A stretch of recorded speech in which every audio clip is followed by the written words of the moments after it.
cuando piensas que vas a pasar la eternidad alabando a Dios, bueno, imagino que haremos muchas cosas, ¿no? Pero siempre la alabanza será parte de nuestra eternidad. Y eso, ¡buah! ¿Qué será? ¿Qué será? Mientras los niños van saliendo, voy a hacerte pensar un poquito, ¿no? En elementos de gratitud. Hoy, pues el título, como lo dijo antes el pastor, era Poderosa Gratitud. Poderosa Gratitud. Y me gustaría que esta palabra que Dios ha puesto en mi corazón y que creo que ha marcado en mí una brecha entre mi forma de ver la gratitud antes y la forma de verla ahora, aunque yo tengo la teoría en mi mente, pero a veces necesitas que Dios haga esa brecha en tu corazón para que pase de la mente al corazón y a la acción, que es lo más importante. Entonces, elementos de gratitud que tenemos que tener. Ayer con los jovencitos nos pusimos en circulito porque no había cámaras y tal, y yo les pedí que dieran una vuelta y que pensaran una cosa por la que alabar a Dios. Les encantó la idea. Entonces, cada uno tenía que decir, gracias Señor por esto, por lo otro, por tu amor, por no sé qué, cada uno decía algo, ¿no? Y la risa que me dio es que cuando ya hemos dado la vuelta, uno estaba atemorizado pensando por si había que dar una segunda vuelta y se tenía que inventar rápidamente otra cosa para alabar a Dios. Y me entró mucha risa porque me recordó a nosotros en definitiva, ¿no? En más visible, me recordó a mí de jovencita también. Y cuando te dicen 3 cosas por las que alabar a Dios y te quedas así, por su amor, por su sacrificio, y siempre vamos a lo mismo, ¿no? Es como que hay tantos motivos para dar gracias a Dios y tenemos como 3, 4, 5 motivos contados con los dedos de una mano. Y en este tiempo Dios me trajo a convicción de que eso no puede seguir así, que tenemos que desarrollar una vida de gratitud, yo personalmente, y transmitírselo también a la iglesia, al grupo de alabanza, aunque es un tema del que os estaréis dando cuenta que llevamos tiempo hablando ya, hará como un mes que empezó el tema este de la alabanza, la gratitud. Y no es un tema que la iglesia desconociera, es un tema que la iglesia dejó de poner en práctica. Entonces Dios nos recuerda lo que tenemos que hacer y cómo tenemos que hacerlo. Elementos de gratitud. Mirad, si te ha sonado el despertador esta mañana, cosa que te ha molestado mucho porque dormías profundamente, seguro que apagándolo no dijiste gracias Señor porque hoy respiro, porque estoy vivo. ¿Sabéis? Hay gente que se ha quedado esta noche, que ya no pasó la noche, que no está aquí. Nosotros, no sabemos qué ha pasado de noche, sabemos que el ángel de Jehová acampa alrededor de los que le temen, pero no sabemos qué pasa por las noches. Nosotros dormimos, el que puede dormir, el que no puede dormir, pues mala suerte, pero descansará un poco igual. Pero te despiertas por la mañana y dices, gracias Señor, hoy respiro, hoy estoy aquí en la tierra de los vivos. Aún puedo andar, A veces una cosa tan trivial como andar, uno dice, ¿quién? Todo el mundo anda. No, no todo el mundo anda. Hay gente que no puede caminar, gente que incluso no tiene ni piernas. Nosotros podemos hacer cosas con nuestras manos, con nuestros brazos. Hay gente que no tiene ya esa capacidad. Le damos gracias a Dios por todas esas cosas que nos parecen tonterías y que son evidentes, que toca tenerlas. No son cosas que toca tenerlas. Gracias Dios por la salud. A lo mejor no tienes una salud ahí al 100%. Pero si tienes un 20, un 30, un 40, un 10, dale gracias a Dios por esa salud que tú tienes ya. Gracias, Señor, gracias por todo lo que sí puedo hacer. Gracias, Señor. Y también están los bienes materiales y alguno dirá, pero si yo no tengo nada. ¿No tienes nada? ¿Tienes un techo sobre tu cabeza? ¿Tienes una casita, aunque no sea tuya en propiedad, pero duermes bajo un techo? ¿Tienes comida? Tienes mucho más de lo que tiene mucha gente en el mundo. ¿Puedes ducharte? Ya estás a un nivel muy alto. Tenemos ropa. Y yo sé que todos tenemos mucha ropa. No tenemos solo un vestido, tenemos mucho de cada. ¿Damos gracias a Dios por eso o nos parece que es obvio y que Dios nos lo debe en definitiva? Hay gente que piensa que, no, pero a ver, cuidadín, que yo cada cosa que tengo me lo he ganado a base de sudor y a base de bien. Y Dios te dice, necio, ¿Quién te ha dado la salud para trabajar? ¿Quién te ha dado el trabajo? ¿Quién? ¿Sabemos que Dios así nos puede quitar el aliento de vida? ¿Nos puede quitar la salud? ¿Podemos quedarnos en silla de ruedas o paralíticos completamente? ¿Somos conscientes de la gracia que tenemos por todo lo que tenemos en este tiempo, hoy y ahora? Y dice 1 Corintios 4, 7, no se pilló de velocidad, ¿qué tienes que no te haya sido dado?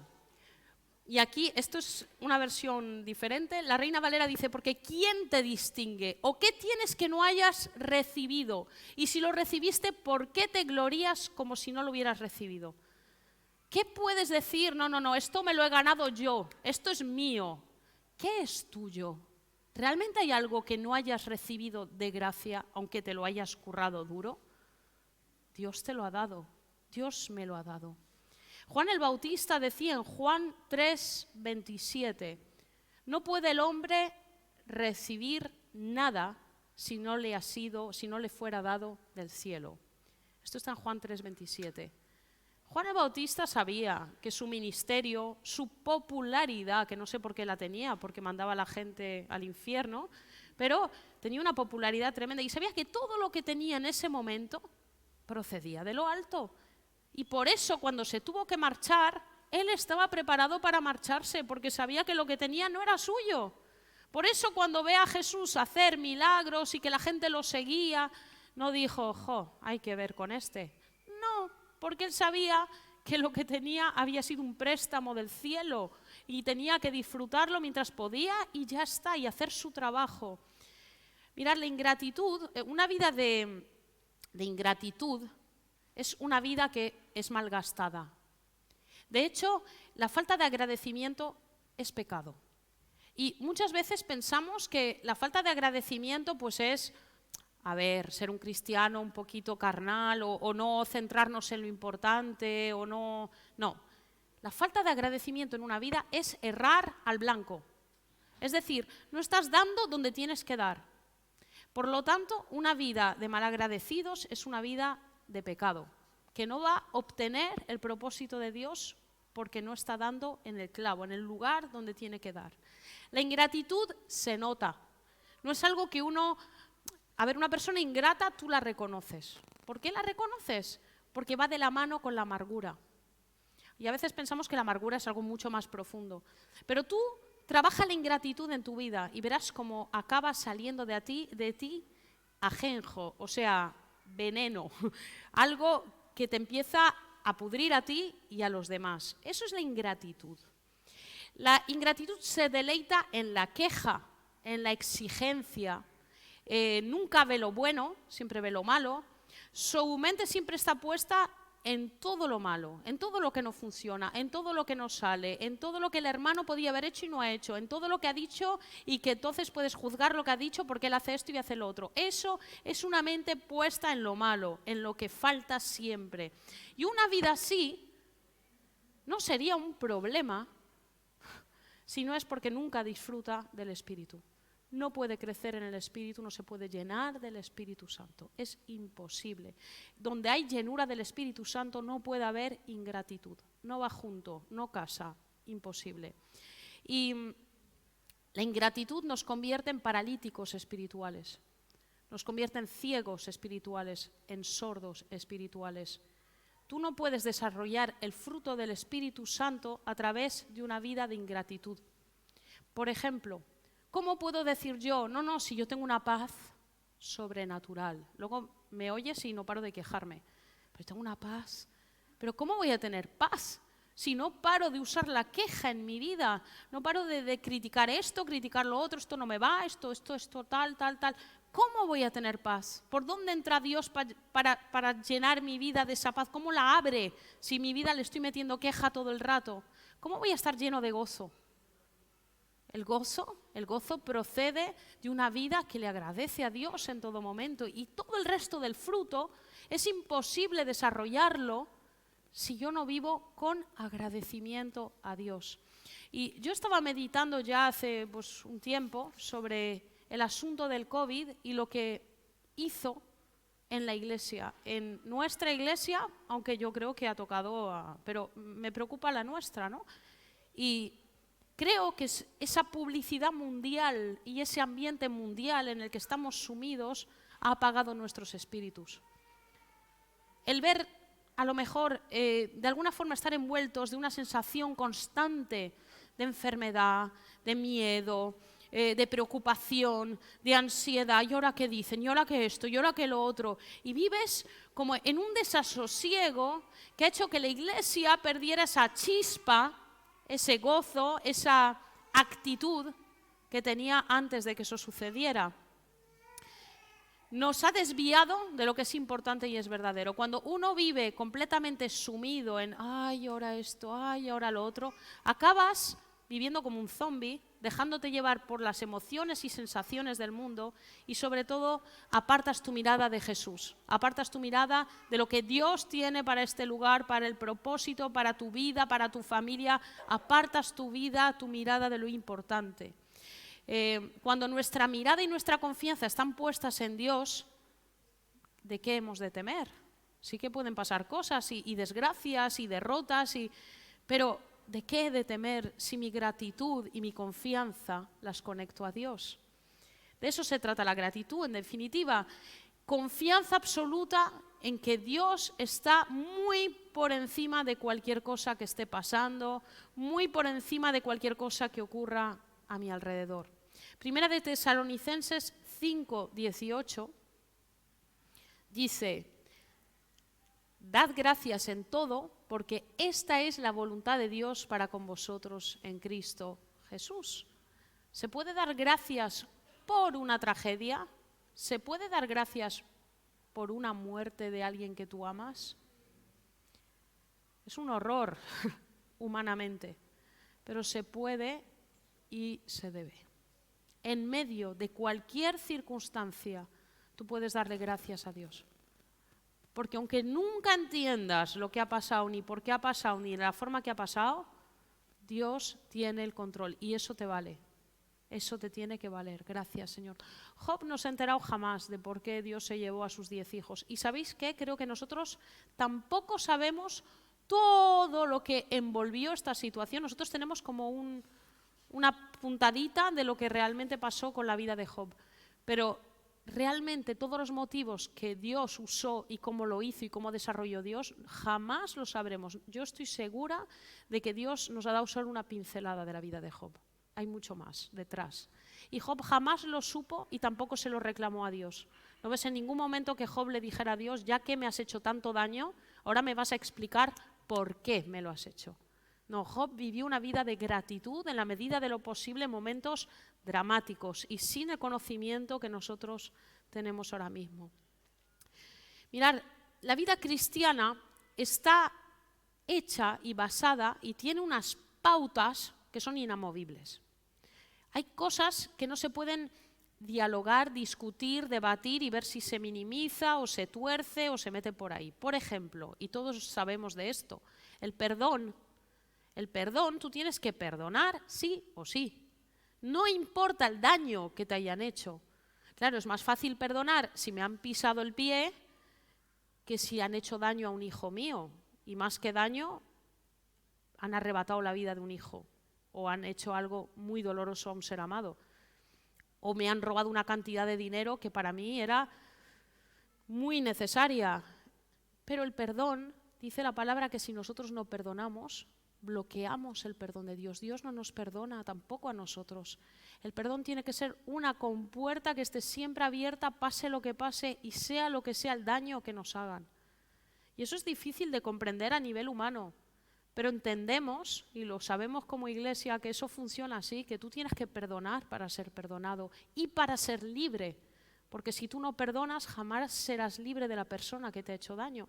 Y comentaba en el primer culto el ejemplo, que no sé ni ya de dónde lo he sacado, pero la historia de una mujer que mataron a su hijo, un chico lo mató joven, y ese chico fue a la cárcel.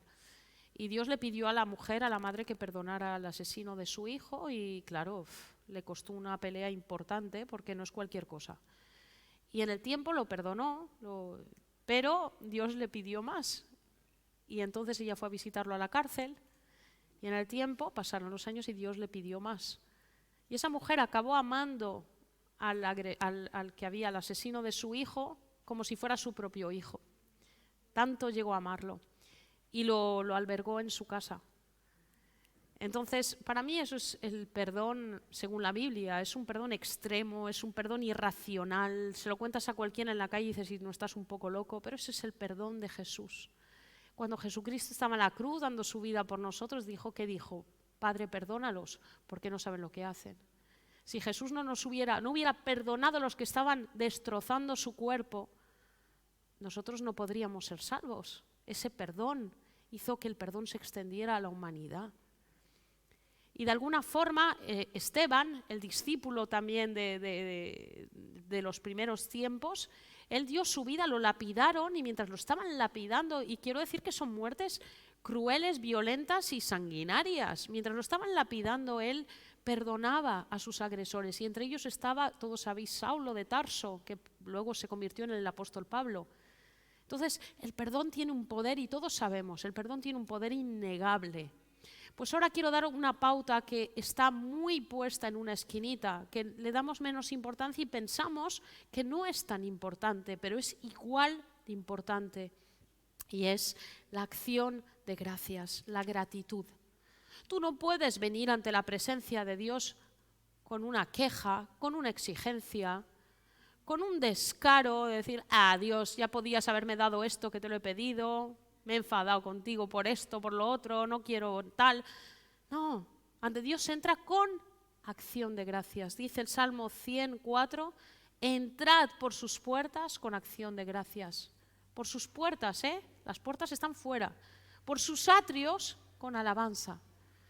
Es decir, que la parte más alejada del lugar santísimo, que es donde el sumo sacerdote sacrificaba por los pecados del pueblo una vez al año, y todos sabéis que podía morir por ellos si lo hacía en condiciones que no debía. Ese era el lugar, digamos, de la máxima presencia, revelación de Dios. Y lo que es las puertas y los atrios era el lugar más alejado, lo que estaba más para afuera, ahí entraba más gente, había más vaivén. Pues ya por ese lugar que estaba tan alejado, ya había que entrar con acción de gracias. No podían entrar pensando, otra vez aquí, otro animal a sacrificar, hay que ver, me ha pedido otra vez ofrenda de alabanza, ahora tengo que traer cereales, ahora tengo que traer... No había esa mentalidad, había que entrar con acción de gracias. Lo mismo que tú, cuando vives tu vida, cuando vivo mi vida a diario, Señor, gracias. Gracias porque estoy caminando, gracias porque voy al trabajo, gracias por esta persona que has puesto en mi vida o esta persona que me trata mal, gracias, gracias, gracias, gracias. Acostumbrémonos en nuestra vida cotidiana a usar el gracias Dios, porque eso nos conecta. Mucho tiempo estuvimos hablando de la conexión con Dios. ¿Quieres conectarte más con el Espíritu Santo que mora en ti? Gratitud, gratitud. Y sabemos que todo hay que ejercitarlo en esta vida. ¿Por qué? Porque la ingratitud viene de fábrica. Un niño pequeñito tenemos que enseñarle a dar gracias. Cuando le dan una cosa, un juguete, ¿qué se le dice? Y el niño dice, gracias, si está bien educado. Si no, porque no tenemos la gratitud dentro de nosotros, no viene de paquete. No, nosotros somos ingratos por naturaleza y exigentes. Y cuanto más nos dan, más pedimos. Esa es nuestra verdadera naturaleza. Y con Dios a veces nos transformamos en eso. Dame, dame, dame, dame, dame. Pero ¿quién ha dicho que Dios esté ahí para darme todo el tiempo? El otro día Antonio lo estaba comentando, ¿no? Pedid y se os dará, muy bien, lo dice la palabra, pero siempre con acción de gracias. Y cuando Dios me ha dado algo, tengo que valorar lo que Dios me ha dado. Y eso es un gran defecto que tengo yo. Y es que digo gracias en general. Ahí, gracias, global. No, párate y piensa. A ver, ¿qué te ha dado Dios? Me ha dado esto, me ha dado lo otro. Y empiezas a dar vueltas y dices, madre mía, a través del año todo lo que me ha dado Dios. Y le he dado gracias, un barrido por 1.000.000 de cosas. tenemos que pararnos y dar las gracias a Dios. Y seguramente que los que hacéis trayectos en coche para el trabajo o alguno andando, tal, tienes tiempo de pensar en esas cosas. Entonces, en vez de pensar en lo que te falta, en la economía, en lo desgraciado que ha sido tu jefe o el otro, empieza a pensar, Señor, a ver, ¿qué me has dado? ¿Qué tengo? Y gracias por esto, gracias. Yo creo que esto va a ser una revolución en nuestras vidas, tan fuerte que yo creo que eso nos puede llevar directos a un avivamiento colectivo, un avivamiento porque le das ganas a la gente. Tú sabes que a veces como cristianos tenemos una imagen de amargados frente a la gente que no conoce a Dios. Y la gente debería acercarse a nosotros porque qué persona tan agradable, qué chispa, me gusta, ¿no? Y no va con el carácter, va con lo que tú transmites de Dios, ¿no? El pueblo de Israel fue experto en ver la gloria de Dios de una manera que nosotros no hemos visto porque fue material, fue física en Egipto. Todos sabemos las plagas que vieron y las cosas que vieron. Y estos, a la primer dificultad, después de un gran milagro luego en el desierto, a la primer dificultad ya era pura queja. Queja contra Dios, contra Aarón, contra Moisés. Y siempre en el desierto acababan habiendo muertos. Era ya como algo rutinario, funcionaban así, queja, castigo de Dios, muertos, y volvemos al camino. Dios vuelve a hacer un milagro, queja, y así. Mirad, no podían quitarse ese lenguaje de sus vidas, era imposible. Llevaban 400 años de esclavitud. 400 años en donde cada golpe de látigo, cada maltrato hacia un abuelito de tu pueblo, hacia un niño, el asesinar a gente porque sí, ellos habían vivido eso, estaban impregnados de eso. ¿Y cómo reacciona una persona cuando abusan de tu hija o hacen... ¿Le vas a dar las gracias? No. Era queja, murmuración, amargura. Es lo que traían de 400 años de injusticias que habían vivido.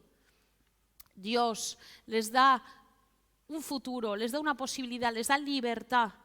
¿Y qué hacen con esa libertad? Queja, murmuración, amargura, como si tuvieran que vengarse de alguien y lo hacían con Dios. O sea, seguían en esa amargura. Y eso nos recuerda que a veces mucha gente conoce a Dios de alguna forma, tienen ese toque de Dios y salen de un rechazo profundo. Yo he visto a personas que dices, tu madre mía, ¿de dónde lo ha sacado Dios? ¡Qué increíble! Y esa persona, en vez de recibir el amor de Dios y de ser transformada por ese amor, sigue en amargura, sigue en enojo, sigue mordiendo la mano del que lo bendice. ¿Por qué? Porque sigue con el lenguaje de su esclavitud. No ha podido liberarse ni ha querido liberarse del lenguaje de su esclavitud. Y el lenguaje de la esclavitud es la queja. La mentalidad cuando somos así y cuando llegamos a un estado de darnos cuenta de que somos así, porque de alguna forma todos somos así en mayor o menor medida, pero todos tenemos eso. Es una mentalidad para cambiar. Tiene que ser algo que hagamos voluntariamente. No es algo que Dios va a hacer en mí. No. Yo se lo pido a Dios, sí. Digo, Señor, hazme ver cada vez que estoy metiendo la pata porque me estoy quejando. Y se lo pedí a Dios y me enfado, me enfado muchísimo. Es una quejica. Pero cuando empiezas a verlo, tu mente se abre, entonces tienes que voluntariamente reeducarte. Es decir, no solo leer la palabra y orar, por supuesto, pero voluntariamente cuando te vas a quejar, gracias Señor, gracias por este trabajo que me da muy poco dinero, pero te alabo por este trabajo, es lo que tú tienes ahora mismo, gracias Señor, te bendigo, te alabo. Y algunos piensan, bueno, yo daría gracias si tuviera... Pues, por ejemplo, una casa en medio condiciones, un coche en medio condiciones, una pareja, si tuviera hijos, yo entonces ahí sí que daría gracias a Dios. Mentira. Si tú no eres capaz de darle en tu situación actual gracias a Dios por lo que hay, Dios te puede dar, vamos, el marido, la mujer más espectaculares, la casa. Vas a vivir en una actitud de exigencia. Esto es lo mínimo que me merezco. Lo mínimo, porque no has sabido en lo poco. Es como la pobreza. Una persona que vive en la pobreza, si es generoso de corazón, Si está acostumbrado a bendecir aunque tenga poco, cuando tiene más, esa mentalidad sigue ahí. Pero una persona que tiene muchísimo y a lo mejor no da nada o le da lo que le sobra, las migajas, eso va dentro del corazón, va en nuestra actitud. Números 21, 4 al 7. Después partieron del monte de Or, estamos con el pueblo de Israel, camino del Mar Rojo para rodear la tierra de Edom, y se desanimó el pueblo por el camino. Y habló el pueblo contra Dios y contra Moisés: ¿por qué nos hiciste subir de Egipto para que muramos en este desierto? Pues no hay pan ni agua, y nuestra alma tiene fastidio de este pan tan liviano.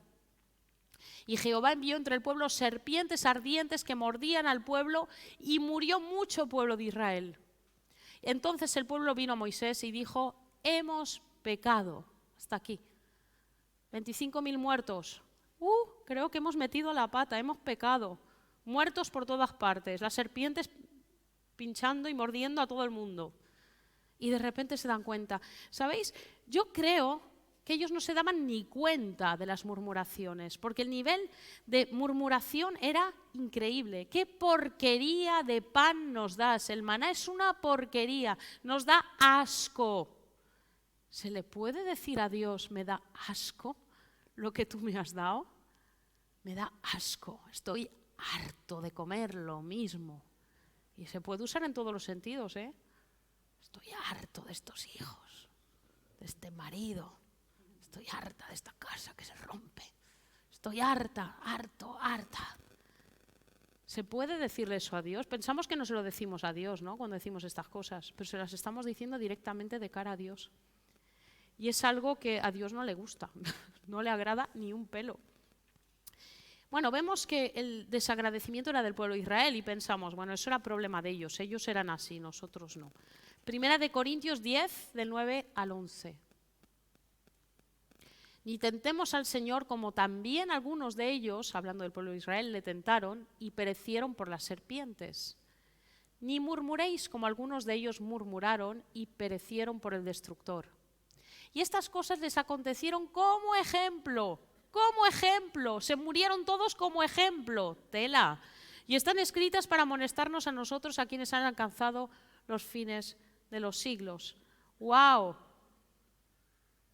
Esto está escrito para nosotros que creemos que estas cosas no nos alcanzan, porque nosotros somos diferentes. Somos exactamente iguales. Somos iguales que ellos. Lo que pasa es que no estamos en las mismas circunstancias que ellos. Pero es lo mismo. Y vamos a ver que en los últimos tiempos, uno de los distintivos, vamos a leerlo, 2 de Timoteo 3, del 1 al 4, vamos a ver lo que marca el fin de los tiempos. Y yo creo que estamos ya sumergiéndonos de lleno. Dice: también debes saber esto, que en los postreros días vendrán tiempos peligrosos, porque habrá hombres amadores de sí mismos, avaros, vanagloriosos, soberbios, blasfemos, desobedientes a los padres, ingratos, impíos, sin afecto natural, implacables, calumniadores, intemperantes, crueles, aborrecedores de lo bueno, traidores, impetuosos, infatuados, amadores de los deleites más que de Dios. Y tú dices, bueno, es una lista más o menos de lo que siempre hubo por ahí. Yo quiero subrayar, primeramente, dice, serán ingratos, falta de gratitud. Yo creo que como hoy, si miramos las generaciones que nos siguen, los que tenemos ya una cuarentena o tal, vamos a mirar los más jovencitos. ¿Cómo está el ambiente propicio? ¿Qué se nos está enseñando? Tú te tienes que sentir bien. Tú no puedes tolerar que te hagan daño, que te molesten, cualquier cosa que te medio dañe tu identidad, a por ello. O sea, tú eres el rey de tu vida, tú eres quien manda sobre tus emociones, tus decisiones, tus sentimientos. Si una persona te molesta, es tóxica fuera de tu vida. ¿Qué estamos enseñando? El egoísmo a nivel más bárbaro de toda la historia. Tú eres como te sientes exactamente y los demás tienen que respetarte. Pensando así fríamente, hace unos años el egoísmo abarcaba también a nuestras familias, o digamos una generación un poquito más mayor, piensas, pues también el egoísmo abarca a proteger a mi marido, a mis hijos, a lo mío, ¿no? A mi familia, a mi círculo. Los que vienen ahora van a un nivel mayor, porque cuando te casas y no te conviene el que está al lado porque te parece tóxico, a la basura con el matrimonio. Puede durar 2 días, me da lo mismo, que no me moleste. Yo tengo que sentirme realizada como mujer, empoderada. Y si mis hijos me fastidian la vida, fuera con mis hijos. Estamos llegando a esos niveles de egoísmo. Y es lo de los postreros tiempos, ingratos, incapaces de agradecer nada. La tecnología tampoco ayuda. Porque ¿cómo le voy a dar gracias a Dios por algo que dándole un botón lo obtengo? Se viaja por todo el mundo, se hace lo que uno quiere. Estamos a niveles en donde ¿dónde está la gratitud a Dios? ¿De qué? ¿De qué si me lo gano yo viajo, yo hago, yo? Mi inteligencia, mi sabiduría. Estamos de lleno. Y la iglesia tiene que ser el espíritu contrario de lo que opera en el mundo. Una dependencia de Dios. Gracias, Señor, gracias. He podido hacer esto, gracias, tú me has ayudado. Gracias por la sabiduría que me das con este asunto, con este otro. Gracias por la fuerza que me das a la hora de trabajar. No viene de mí, nada viene de mí, todo es de Dios. Y es verdad que hemos llegado a unos niveles en que si yo me siento bien, ese es el nivel de egoísmo, a los demás que les parto un rayo. Así de claro. O sea, yo estoy bien. Ya está. Y eso es el nivel de egoísmo que hay, la ingratitud que existe hoy en día. También, ¿qué piensas que a Dios le gusta? ¿Qué piensas? ¿Cómo piensas que puedes llegar hasta Dios? Pues alguno dice, bueno, a Dios le gusta que yo dé mis ofrendas y mis diezmos. Tienes que dar tus ofrendas y tus diezmos, porque tú tienes que desprenderte de lo que hay dentro de ti, por causa tuya. Tú tienes que darle a Dios lo que es de Dios. Es tu cuestión con tu corazón. Pero Dios necesita tu dinero. Él es dueño del oro, de la plata, del universo, de todo lo que existe. No te puedes imaginar nada que no sea suyo. Entonces realmente dice Dios, oh, me ha dado su diezmo. No, le gusta que le des tu corazón, ¿no? Que no le gusta dar el diezmo, pero que se lo entrega voluntariamente. Eso sí, pero Él no necesita nuestro dinero. Puedes decir, no, es que yo le he entregado mis hijos a Dios. Pues claro, si son suyos. O sea, si Dios hace así y les quita el aliento, son suyos. Él manda sobre tus hijos, sobre tu marido, sobre tu mujer, sobre todo manda Dios. Tiene autoridad sobre todo. Entonces, ¿qué crees que puedes darle a Dios que a Dios le guste? Y aquí tenemos el Salmo 50:23. El que sacrifica alabanza me honrará. El que sacrifica alabanza me honrará. Aquí tengo otras versiones que dicen, si de veras quieres honrarme, tráeme ofrendas de gratitud. O el que me ofrece sacrificios de alabanza me glorifica. Entonces, ¿quieres gustarle a Dios? Yo sí, no sé vosotros. Entonces, ¿cuál es la forma? Honrarle a Dios con mi alabanza. ¿Y qué es honrar a Dios? Honrar a Dios es como dar honor y significa el valor que apreciamos. Es rendir o considerar glorioso. Es decir, te pongo como lo más importante de mi vida. Eres algo especial para mí, eres glorioso, Dios. Tienes una gloria que yo quiero honrar, porque tú te lo mereces. Entonces, honrarle con nuestra alabanza es darle el valor que realmente tiene. Y por otra parte, pensando en el maná del desierto, que muchas veces somos como el pueblo de Israel en cuanto a la queja, en vez de decir este maná es asqueroso y de tanto comerlo me están dando arcadas, que es lo que hacemos muchas veces con todo lo que Dios nos da, ¿por qué no cambiarlo y decir gracias Dios? Porque este maná nos mantiene vivos y con nutrientes en nuestros cuerpos y nos da salud y también le da salud a nuestros hijos. Gracias porque tú provees cada día lo necesario para que podamos seguir adelante.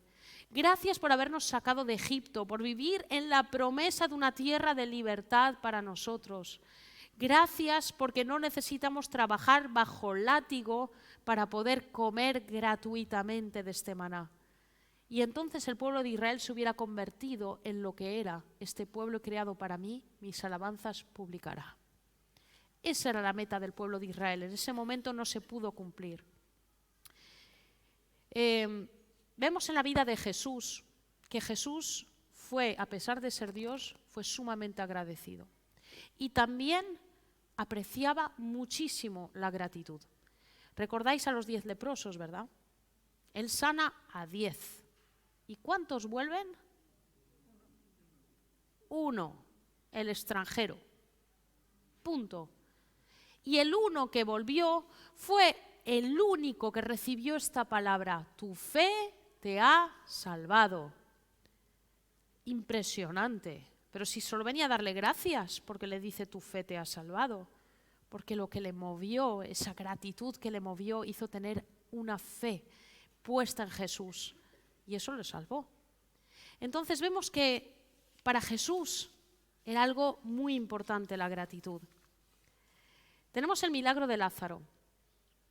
¿Recordad la situación? Lázaro ha muerto. Todo el mundo está ahí llorando. Jesús no apareció ni mientras estaba enfermo, ni hasta 4 días después de que Lázaro estuviera muerto. Por lo tanto, su cuerpo ya estaba dentro del sepulcro por el estado de descomposición. Y está en una situación de tragedia, en donde la gente le está reprochando por todos los lados lo que hizo, lo que no hizo, por qué no había estado ahí. Y vemos Juan 11:41. Dice, entonces quitaron la piedra de donde había sido puesto el muerto y Jesús, alzando los ojos a lo alto, dijo, Padre, gracias te doy por haberme oído. Gratitud al Padre. Jesús estaba acostumbrado a vivir en gratitud al Padre. ¿Y qué pasó? El muerto resucitó. Yo me pregunto si muchas veces frente a situaciones que ya huelen mal, que están podridas, en vez de quejarnos, si empezáramos a decir gracias Dios, te doy Padre por haberme escuchado. Y a lo mejor el milagro no va a salir por donde yo quiero, pero tú vas a hacer grandes cosas porque yo te doy gracias. Cuando yo doy gracias a Dios, libero realmente la mano de Dios para obrar y bendecir y derramar su gracia como Él lo entienda. El dar gracias no se tiene que convertir en una fórmula para intentar manipular a Dios para que me resucita Lázaro. Pero sí que el dar gracias es parte de que el brazo de Dios se extienda hacia mi vida y bendiga mi vida como Él lo entiende. Y mucho más a veces de lo que yo creo. Mateo 14:19, estamos con Jesús dando gracias.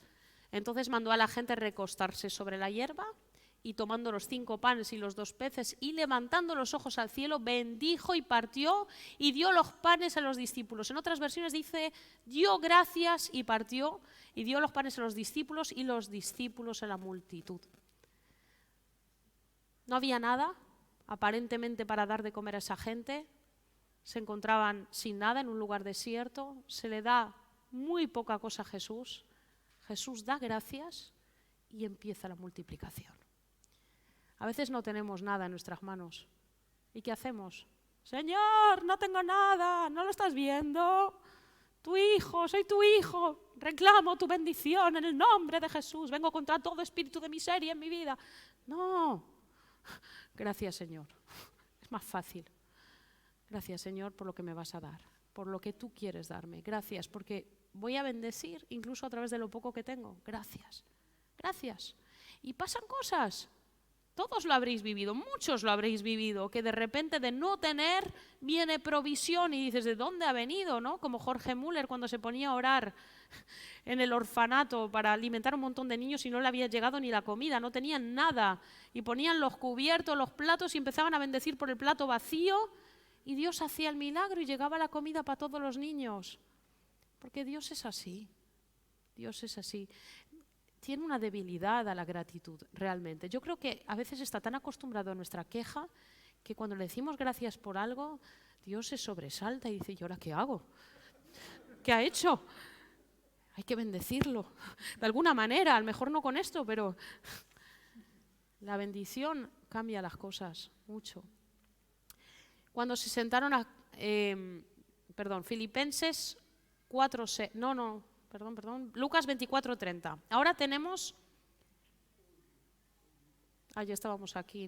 Yo quiero el camino de Emaús. Eso, Mateo 24, Mateo 14, 19. Ostras, qué mezcla llevo aquí. Mateo 14, 19. Vamos a ir el camino de Emaús. ¿Os acordáis que Jesús había muerto? Y se le aparece a unos discípulos que iban camino a Emaús. Y todo el camino Jesús les está hablando de las Escrituras, les está enseñando. Y los discípulos que están ahí no saben que Él es Jesús, no saben que ha resucitado, simplemente para ellos es un forastero. Y están escuchando la enseñanza. Y no pasa nada, no entienden quién está enfrente de ellos. Mateo 14, 19. Entonces Lucas 24, 30, ¿no? Ay, no lo tengo. Bueno, no tengo el texto. Cuando se sienta frente a ellos, dice por la noche, parte el pan y da gracias al Padre. Y entonces, ¿sabéis qué pasa? Los que habéis leído el texto, sus ojos son abiertos. Y entonces saben a quién tienen enfrente. Y yo pienso, ¿por qué? Si venía enseñándoles todo el camino, ¿acaso no estaban acostumbrados a las enseñanzas de Jesús? Estaban más que acostumbrados. ¿Por qué no lo reconocen y lo reconocen en el momento de dar gracias? Porque Jesús daba gracias al Padre siempre.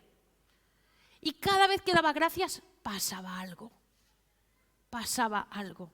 Entonces en el momento que Él parte el pan, ¡fua!, sus ojos espirituales y físicos son abiertos.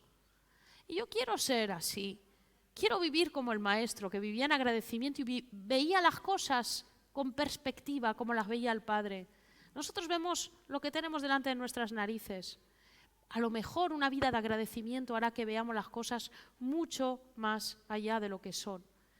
Dice Filipenses 4:6, por nada estéis afanosos. Si no sean... mira, ahí estaba el texto. Muy tarde. Entonces les fueron abiertos los ojos y le reconocieron, mas Él se desapareció de su vista. En el momento de la gratitud de Jesús, bendice y ¡fas! Por nada estéis afanosos, Filipenses 4:6, sino sean conocidas vuestras peticiones delante de Dios en toda oración y ruego con acción de gracias. Con acción de gracias. ¿Cuántas veces suplicamos por situaciones? Dios, mueve esto, haz esto, cambia esto, te lo suplico, te lo pido, te lo sé qué. Empezamos a reprender, a echar, y otra vez y otra vez. ¿Le has dado gracias a Dios? ¿Le has dado gracias a Dios? A lo mejor es justo el elemento que te falta. Y gracias, Señor, porque te vas a mover. Y si la paz de Dios que sobrepasa todo entendimiento guardará vuestros corazones y vuestros pensamientos en Cristo Jesús. Quiero guardar en completa paz mi corazón. Aprende a darle gracias a Dios por tu soledad, por lo que te falta, por lo que quieres y no obtienes. Dale gracias a Dios por esa enfermedad que te ha molestado, por esas cosas que te molestan, por esas personas que te molestan. Y vamos a dejar que Dios haga lo que le dé la gana, primeramente en mi corazón, porque lo primero que va a cambiar es mi corazón, mi actitud y mi boca. Que el Señor os bendiga.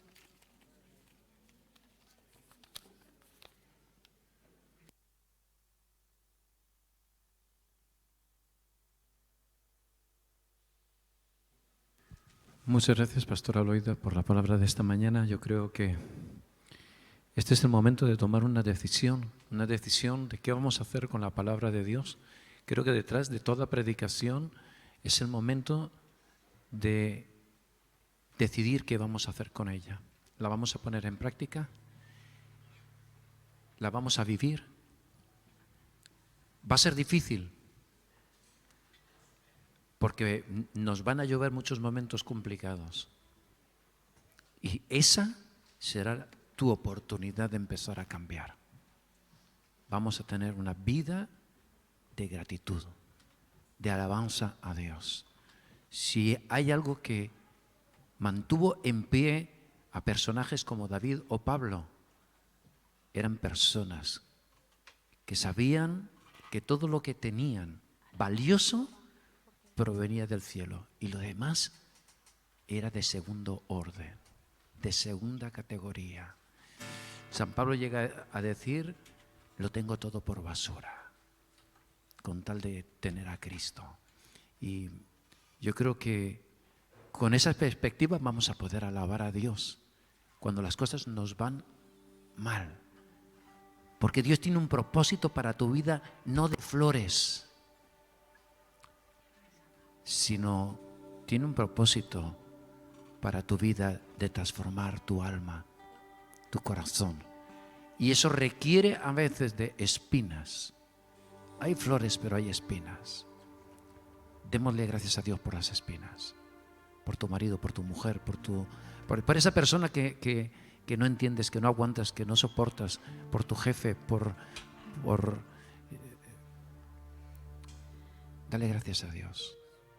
Deja, como dice Ainhoa, deja la quejabanza, déjala, recházala, lárgala de tu vida ya. Así que vamos a despedirnos con esta alabanza, pero primero quiero despedirme de todos los que están conectados por las redes con nosotros. Muchísimas gracias, ha sido un placer y esperamos que esta palabra anide en vuestra mente y en vuestro corazón y podáis convertiros en personas agradecidas a Dios. Que Dios te bendiga, cuídate mucho y no te olvides, tú vales mucho para Dios.